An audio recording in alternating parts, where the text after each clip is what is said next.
Greetings, folks. This evening we're going to talk about the resistive nature, the frequency-dependent resistive nature of capacitors and inductors in AC circuits. Buckle up. This is going to be fun. So here is our circuit. We've got a 40 microfarad capacitor, a 20 ohm resistor, and a variable frequency AC power supply with an amplitude of 100 volts. Questions we need to answer are: what is the RMS voltage for the power supply? What is the capacitive reactance, which is to say the resistive nature of the capacitor when the power supply is chugging away at 240 cycles per second? What is the impedance, which is to say the net resistive nature of the circuit at 240 cycles per second?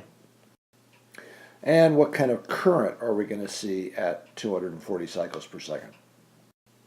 So here we have the relationship between the RMS voltage and the amplitude. Putting in the numbers, we end up finding the RMS voltage is 70.7 volts. The frequency-dependent resistive nature of the capacitor, which is to say the capacitive reactance, this is the relationship that allows you to determine how large that is at a given frequency. I'll derive this relationship in class. In any case, given this relationship, you put in the numbers, turns out the capacitive reactance at 240 cycles per second is 16.6 ohms. The relationship for the impedance looks like this. Again, this will be derived in class. There is no inductor in this circuit, so we can forget about this part. And putting in the numbers will yield an impedance of 26 ohms. According to Ohm's law, the RMS current is going to end up equaling the RMS voltage divided by the net resistance in the circuit. And putting in those numbers, we come out with a current of 2.72 amps at 240 cycles per second. So we could put this on a graph. At 240 hertz, the impedance would be 26 ohms, which pops up right here on the impedance scale. The current at 240 hertz is 2.72 amps.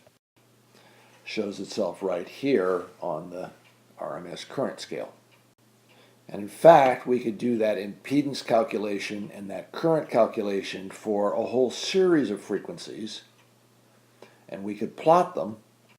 And if we did, we would have a plot that looks like this, where at low frequency we would have large impedance, which is to say large resistance to charge flow, and as a consequence, little current. And at high frequency, we would have small impedance, which is small resistance to charge flow, and as a consequence, fairly high current. But there's a different way to look at this information. As you've seen in class, an oscilloscope is a glorified voltmeter. It allows you quite literally to picture what the voltage looks like, especially with varying voltages, across an element like, for instance, a resistor. But because the voltage across a resistor is proportional to the current through the resistor, looking at the voltage across a resistor with an oscilloscope will tell you something about the current through the resistor. If the oscilloscope shows a large alternating waveform, it means the AC current through the resistor is big. If what you see in the form of a sine wave on the oscilloscope is small amplitude, it means the AC current is small. In other words, what you see on the oscilloscope mimics what's going on with the current. So if we look at our data at 60 cycles, we can deduce the amplitude of the waveform because we know what the RMS current is. If we look at our data at 180 cycles per second, again, knowing the RMS value, we can figure out what the amplitude should be. And because the frequency is higher, we're going to have more full wavelengths in this space. And in fact, there were 2 full wavelengths across here at 60 cycles, so there should be 6 full wavelengths across here at 180 cycles, and I only have 5, which means I've screwed up, but I'm not going to worry about it now because this whole thing has taken way too long as it stands. So you're just going to have to be happy with the imperfection, and I apologize for the screw up. In any case, if I put the RMS value in, here we have that like so, and if we take a look at what's happening at 480 cycles per second, again with the RMS value we can figure out the amplitude. At the higher frequency you're going to have a whole lot more wavelengths in this span. And in fact, I just counted, and I think I've got one too many, but frankly, Scarlett, I don't give a damn. In any case, I've got my RMS value once again put in. So here I put all the information on one slide so you can get a feel for what's happening. Low frequency, relatively low amplitude on the current waveform. As the frequency goes up, the amplitude gets bigger, higher frequency, larger current.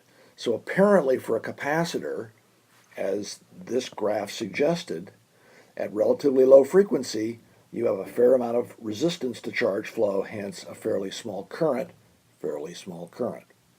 As the frequency goes up, the resistance to charge flow diminishes, the current goes up, so at higher frequencies you get much higher current.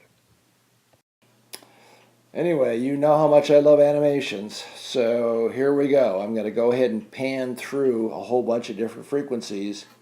You're going to see more and more wavelengths show themselves. You're going to see how the amplitude is going to change. And although on an oscilloscope you would not normally see the RMS value, I've thrown the RMS values in just for the amusement of it. So here goes.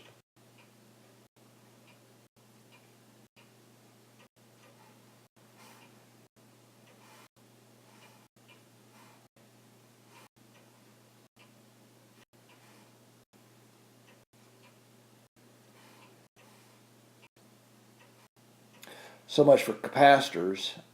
The other type of circuit that you have to be able to deal with is one in which you have inductors in the circuit, and those are called RL circuits.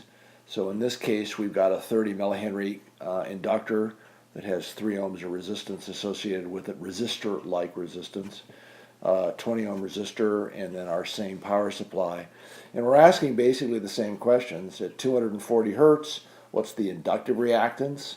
What's the impedance, and what kind of current are we going to get out of the circuit? Again, I'll derive this in class, but the relationship for the inductive reactance is 2 pi nu L. Putting in the numbers, that turns out in this case to be 45.2 ohms. Impedance relationship, we don't have a capacitor in the circuit at this point. Putting in the numbers, we come out with 50.7 ohms of impedance. Kindly notice that you have 2 resistor quantities here, one from the resistor, one from the inductor. You got to include them both. And Ohm's law is going to end up giving us a relationship for the RMS current, which in this case turns out to be 1.39 amps. As before, if we did those calculations for a whole series of frequencies, we would end up with this interesting relationship. Kindly notice here, at low frequency, you don't have much impedance, much resistance, so you get a fairly decent current. At high frequency, you get a fair amount of resistance, so you don't get a very big current with inductors. So it's sort of like the opposite of a capacitor. So in summary, inductors are referred to as low-pass filters because at low frequency, you don't have very much resistance to charge flow, and as a consequence, current is passed.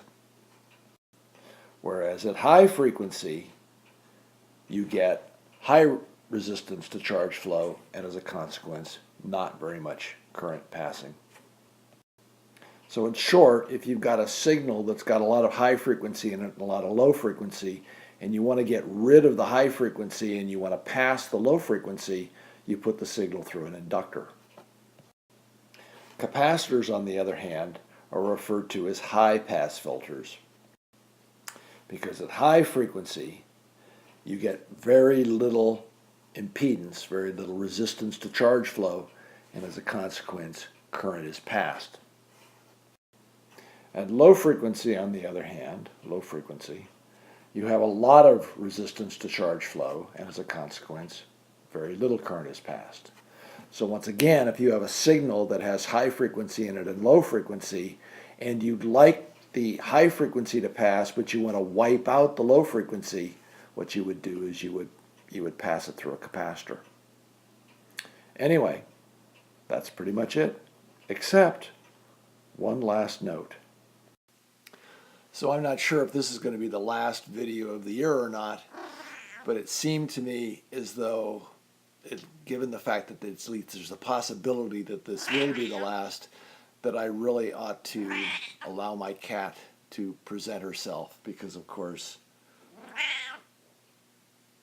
she has insinuated herself into several of the videos.